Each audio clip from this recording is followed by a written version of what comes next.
নমস্কার বন্ধুরা, আমি অ্যাস্ট্রোলজার চন্দ্রানী চক্রবর্তী। আজকে একটা নতুন বিষয় নিয়ে তোমাদের কাছে এসেছি।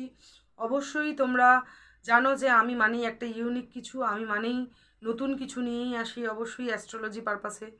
তো সুতরাং তোমাদেরকে আজকে যেটা জানাবো সেটা হচ্ছে বার্থ চার্ট রেকটিফিকেশন, মানে হচ্ছে জন্ম সময় ঠিকঠাকভাবে নির্ধারণ। এবার তুমি বলবে জন্ম সময় নির্ধারণ কি দরকার আছে? আমার জন্ম টাইম তো হসপিটাল থেকে আমার মানে বলেই দিয়েছে আমার মাকে। তো সেই ক্ষেত্রে আমি তোমাদের একটা কথা বলতে চাই।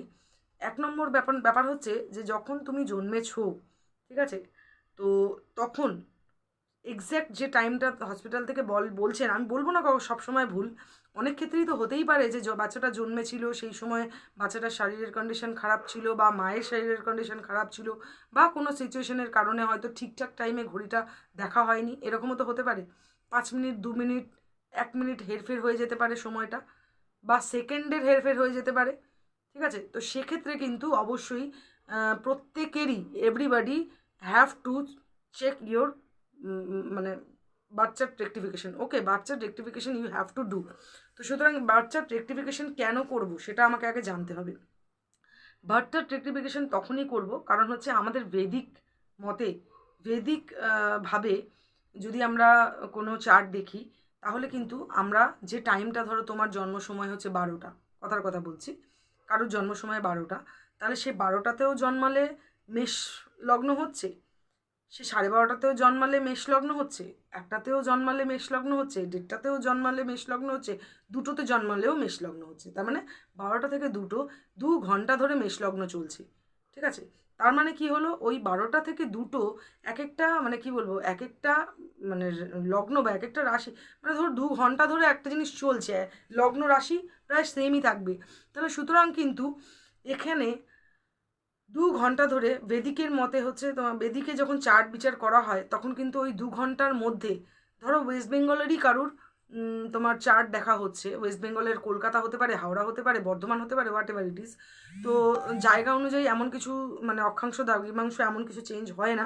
তো সুতরাং যাই হোক, যে কোনো একটা ডিস্ট্রিক্ট দিয়ে দিল, তাহলে সুতরাং তুমি ধরে নাও কলকাতায় যদি আমি ধরি, তাহলে 2 ঘন্টা, 12টা থেকে 2টো, আজকের ডেটে 12টা থেকে 2টোর মধ্যে কলকাতায় কত বাচ্চা জন্মগ্রহণ করছে বলো তো হসপিটালে?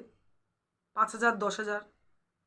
পুরো ওয়েস্ট বেঙ্গলে হয়তো লাখখানেক বাচ্চা জন্মগ্রহণ করেছে ওই সময়। সবারই মেষ লগ্ন, মেষ রাশি হয়ে যাবে, তাই না? তাহলে এক্ষেত্রে কিন্তু যখন প্রেডিকশান দেওয়া হবে বেদিকে, তখন কিন্তু ওই মানে 1 লাখ ছেলেমেয়ের কিন্তু একই প্রেডিকশান হয়ে যাবে বেদিকের ক্ষেত্রে। কিন্তু আদৌ কি দেখা যাবে যে ওই 1 লাখ যে বাচ্চা রয়েছে তাদের কিন্তু কারোর সাথে কারোর কোনো মিল নেই তাদের লাইফের? এটাই কিন্তু হয়, কারোর সাথে কারোর মিল থাকে না কিন্তু অ্যাকচুয়ালি। এটা আরও ভালো বুঝতে পারবে আমি একটা উদাহরণ দিলে। সেটা হচ্ছে যে যদি যমজ বোন বা যমজ ভাই, যমজ বাচ্চা জন্মায়, তাহলে যমজ বাচ্চাটা যখন জন্মাচ্ছে তখন তো 5 মিনিটেরও হেরফের হয় না, একটা বাচ্চা বেরোনোর পরেই আর একটা বাচ্চা বেরিয়ে যায়, তাই না? তো সুতরাং সেক্ষেত্রে কিন্তু দুজনের মানে কি বলবো, তোমার লগ্ন রাশি সব কিছুই এক থাকে। সেক্ষেত্রে শুধুমাত্র নক্ষত্র একটু এদিক ওদিক হতে পারে। হয়তো নক্ষত্র থেকেও ট্র্যাক করে বেদিকে অনেক কিছু বলা সম্ভব হয়, হয়তো বলবো না, কারণ আমিও বেদিক অ্যাস্ট্রোলজার ছিলাম, তারপরে আরও মডার্ন কেপি অ্যাস্ট্রোলজি থেকে মডার্ন অ্যাস্ট্রোলজি সব কিছু করেছি। তো সুতরাং অবশ্যই তখন নক্ষত্র ধরেই প্রেডিকশানটা হবে, কিন্তু তবুও কিন্তু খুব বেশি ডিফারেন্স কিন্তু বেদিক বা বেদিকে কিন্তু করা সম্ভব হয় না, যেটা কিন্তু আমাদের ক্ষেত্রে আমরা যেটা করি মডার্ন কেপি অ্যাস্ট্রোলজি করি। ঠিক আছে, মডার্ন কেপি লজিতে কিন্তু তোমার 2 সেকেন্ডের হেরফেরে কিন্তু চার্টের পরিবর্তন হয়ে যায়, পুরোপুরি চেঞ্জ হয়ে যায় চার্ট। ঠিক আছে, সুতরাং কিন্তু এখানে কিন্তু পিন পয়েন্ট অ্যাকুরেসি দেওয়া সম্ভব হয়। এবং এখানে কিন্তু অবশ্যই তোমার কোনো, মানে ধরো বিয়ের তোমার কোনো জানার দরকার আছে যে তোমার বিয়ে হবে কি হবে না, সেক্ষেত্রে কিন্তু ডাইরেক্টলি দেখা যায় যে হবে কি হবে না, বা কানেকশন আছে কি নেই, এবং হলে কবে হবে, এবং সেটা একদম অ্যাকুরেট হয়।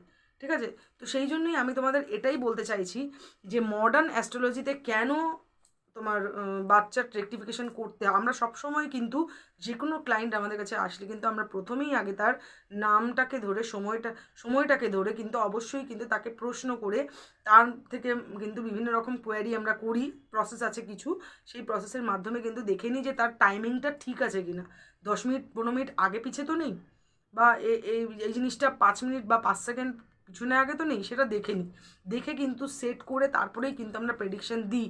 সুতরাং এক্ষেত্রে কিন্তু অবশ্যই অ্যাকুরেট প্রেডিকশন হয়। তো সুতরাং যারা এখনো অবধি নিজের বাচ্চার রেকটিফিকেশন করিয়ে তোমার প্রেডিকশন করাওনি, তারা অবশ্যই কিন্তু একবার, আমি বলবো না আমার থেকেই করো, অবশ্যই আমাদের একটা টিম রয়েছে। তো সুতরাং এই মডার্ন অ্যাস্ট্রোলজি টিমের সাথে যে কোনো কেউ মানে যে কোনো কারোর থেকেই করতে পারো, সেটা কোনো কথা নয়। যেটা অ্যাডভান্স টেকনোলজি, যেটা একমাত্র ইন্ডিয়াতে আমরাই মানে করি আর কি প্রথম। অবশ্যই কৃষ্ণমূর্তিজি বা কেপি অ্যাস্ট্রোলজিকে ফলো করার পরেই আরও অ্যাডভান্স ব্যাপারটা আমাদের, সেটা আমাদের নিজস্ব। সুতরাং অবশ্যই কিন্তু নিজেদের বার্থ চার্ট রেকটিফিকেশন করিয়ে নেবেন পারফেক্ট প্রেডিকশন পাওয়ার জন্য, ঠিক আছে। এক্ষেত্রে কিন্তু আপনাদের বার্থ চার্ট রেকটিফিকেশন না করিয়ে কিন্তু প্রেডিকশন করলে কিন্তু একদম অ্যাকুরেট প্রেডিকশন হয় না, একদম অ্যাকুরেট প্রেডিকশন হয় না।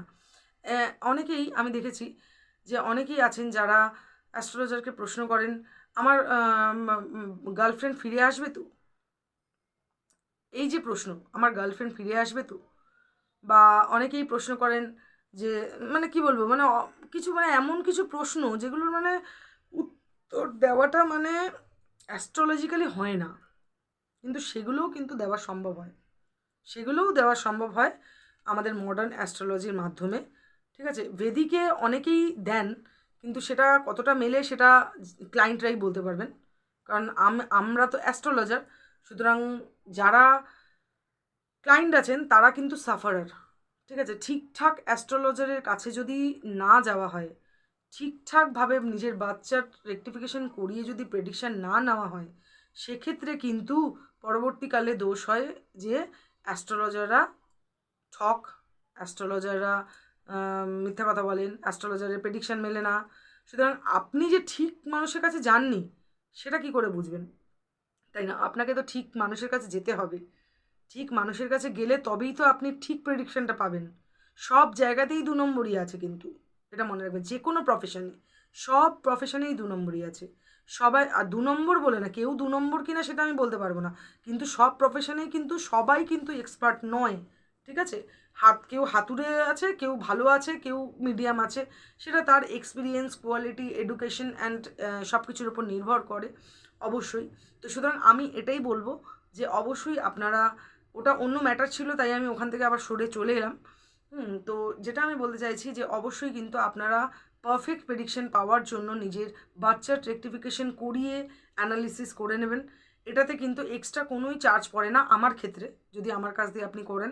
তো সুতরাং সেক্ষেত্রে হরোস্কোপ প্রেডিকশনের যা চার্জ, সেই চার্জটাই আমার মানে সেটাই আমার ফিস। অনলাইন অফলাইন বোথ হয়। যারা মনে করছেন আমার থেকে প্রেডিকশান নেবেন, নিতে পারেন। আদারওয়াইজ কিন্তু আমাদের বড় টিম রয়েছে, তাদের থেকেও কিন্তু আপনি প্রেডিকশান নিতে পারেন। যাই হোক, থ্যাংক ইউ সো মাচ। সুস্থ থাকবেন, ভালো থাকবেন। এবং আর একটা জিনিস আমি বলে রাখি, যখন নিজের চার্টটাই ঠিক মতো ট্র্যাক না করতে পারবেন, তখন তার বেসিসে রেমেডিও কিন্তু আপনার ঠিক হবে না। তার মানে বেদিকে কিন্তু যে রেমেডিগুলো দেওয়া হয়, সেগুলো কিন্তু নিজের প্রবলেম ক্রিয়েট করে ফেলছেন, ঠিক আছে। মানে এতগুলো স্টোন, মানে 4-5টা করে স্টোন পরে নিলাম, নেওয়ার পরে দেখা গেল যে কোনটার কি খারাপ ভালো কি মিক্সিং রেজাল্ট, সেটা কিন্তু যে পড়ে আছে সে অত কিছু বুঝতেও পারছে না, ঠিক আছে। তো সুতরাং এই জন্যই বলি যে অবশ্যই বাচ্চার রেকটিফিকেশন করিয়ে কিন্তু রেমেডিজ করালে, কোনো কারণে যদি রেমেডি দরকার পড়ে, তাহলে কিন্তু সেই রেমেডিটাও একুরেট ভালো কাজ করে এবং আপনার জীবনটাকে সুন্দর করতে সক্ষম হয়। সুতরাং অবশ্যই আজকের, আমি জানি আমার ভিডিও আপনারা যারা দেখতে পাচ্ছেন, যদি মনে করেন যে লিখে রাখবেন তো লিখেও রাখতে পারেন যে আমি যে পয়েন্টগুলো বললাম। তো সুতরাং এই জিনিসগুলো অবশ্যই আপনারা করার চেষ্টা করবেন এবং বাচ্চার রেকটিফিকেশন করিয়ে কিন্তু অবশ্যই প্রেডিকশন নেবেন, ঠিক আছে। Thank you so much. ভালো থাকবেন, সুস্থ থাকবেন।